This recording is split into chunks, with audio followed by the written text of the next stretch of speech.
a les gens qui aiment le Seigneur Jésus-Christ?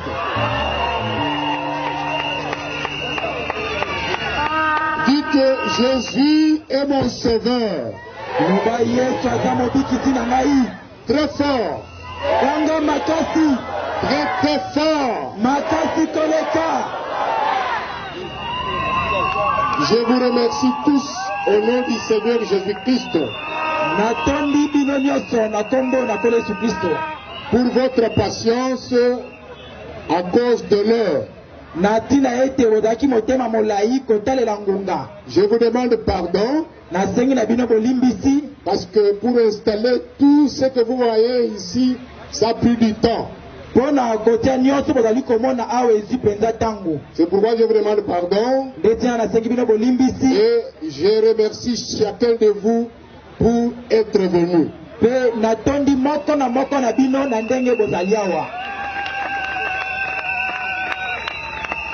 Au milieu de nous,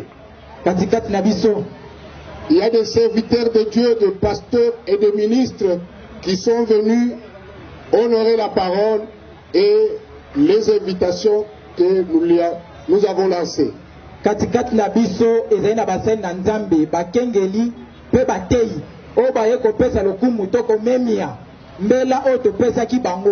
Nous avons le pasteur André Indembila de l'église Irim Tumim Tabernacle Mongafula Kishasa. Il peut se lever.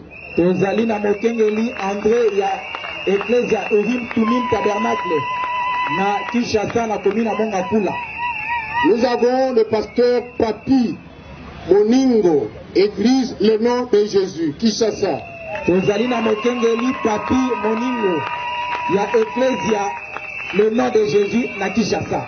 Nous avons le pasteur Adolphe Bukuma, Nazaréa Tabernacle, Kishasa. Tozambi Mokengeli Adolphe Bukuma ya Nazaréa Tabernacle na Kishasa. Nous avons le pasteur Jacques Tumba, église Grâce Tabernacle de Beni, Nord Kivu. Tozambi Mokengeli Jacques Tumba ya Ecclesia Grâce Tabernacle na Beni na Nord Kivu. Nous avons le pasteur Benoît Kabouya, église 30e Sepeko, Kishasa Bumbu. Nous avons Mokengeli Benoît Kabouya, ya Ecclesia 30e Sepeko, na Kishasa na commune ya Bumbu. Nous avons le pasteur Malachi Wembo, église Malachi Tabernacle, Kishasa Bumbu. Nous avons Mokengeli Malachi Wembo, ya Ecclesia Malachi Tabernacle na Kishasa Bumbu. Nous avons le pasteur Wenge, église AC Arc-en-Ciel Tabernacle. Tozalina Mokengeli Wenge ya Ecclesia Arc-en-Ciel Tabernacle. Nous avons le pasteur Mira Lofonde, église Mimode. Tozalina Mokengeli Mira Lofonde ya Ecclesia Mimode. Nous avons aussi le ministre de l'évangile. Tozalipe Naba Teya Sangomalam. Il y a encore pasteur Mbenza Stani, église Niesi. Ezapena Mokengeli Mbenza Stani ya Ecclesia Niesi. Les ministres Bateya Sangomalam. Pepe Pakela, église de Matadi Mayo. Pepe Pakela, Ecclesia Matadi Mayo.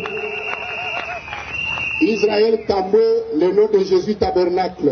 Israël Tambwe, Ecclesia, le nom de Jésus Tabernacle. Pascal Lokombe, le nom de Jésus Tabernacle. Pascal Lokombe, le nom de Jésus Tabernacle. Elvie Kambilo, église armée de Jésus-Christ vainqueur. Elvis Kambilo, Ecclesia armée de Jésus vainqueur. Docteur Clément, médecin directeur de l'hôpital La main de Dieu sur Bosenge Ngiringiri. Docteur Clément, il y a Azali médecin directeur, il y a l'hôpital Loboko Nzambe na Bosenge na commune Ngiringiri. Ok. Que Dieu bénisse chacun de vous. Merci pour être venu. Alors je vous prie de vous lever. Nous allons prendre nos Bibles dans Actes chapitre 4.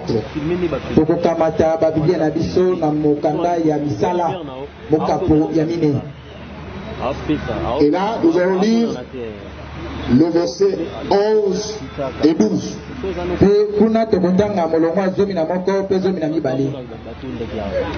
Jésus est la pierre rejetée par vous qui bâtissez et qui est devenue la principale des langues. Yesu azali libanga oyo eboyaki batongi pe akomi libanga oya moboko. Il n'y a de salut en aucun autre, car il n'y a sous le ciel aucun autre nom qui a été donné parmi les hommes par lequel nous devions être sauvés. Poete lobiko ezali na mosusu te. Pamba te na se na lola ezali na kombo moko te oyo epesameli katikati na bato. Poete na nzela ya kombo yango babitisama. Prions le Seigneur. Tobondela nkolo. Dieu, notre Père Céleste, c'est par ta grâce que nous nous retrouvons à cet endroit cet après-midi. Nous te remettons ce moment merveilleux entre ta main. Je te prie, Seigneur, que tu bénisses chaque personne qui est venue ce soir. Bénis aussi ta parole. Je prie pour notre bourgmestre qui a autorisé qu'on puisse avoir l'occasion de se réunir comme cela.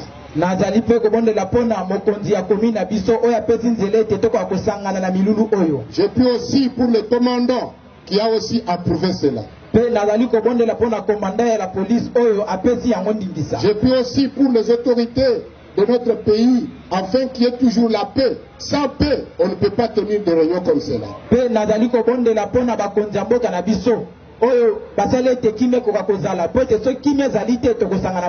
Ainsi, Seigneur, quand ta parole sera apportée, que toi-même tu descendes pour prouver que c'est la vérité. Nous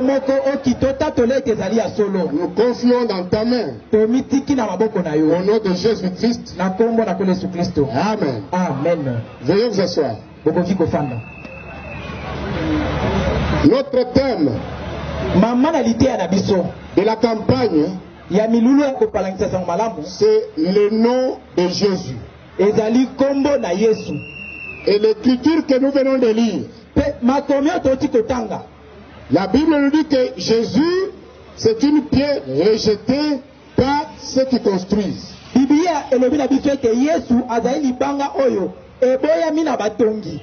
Et pourtant, il est la principale de langue.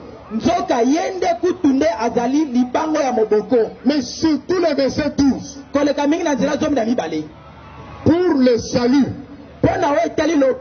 de ton âme, frère, sœur, en dehors de Jésus, il n'y a point de salut.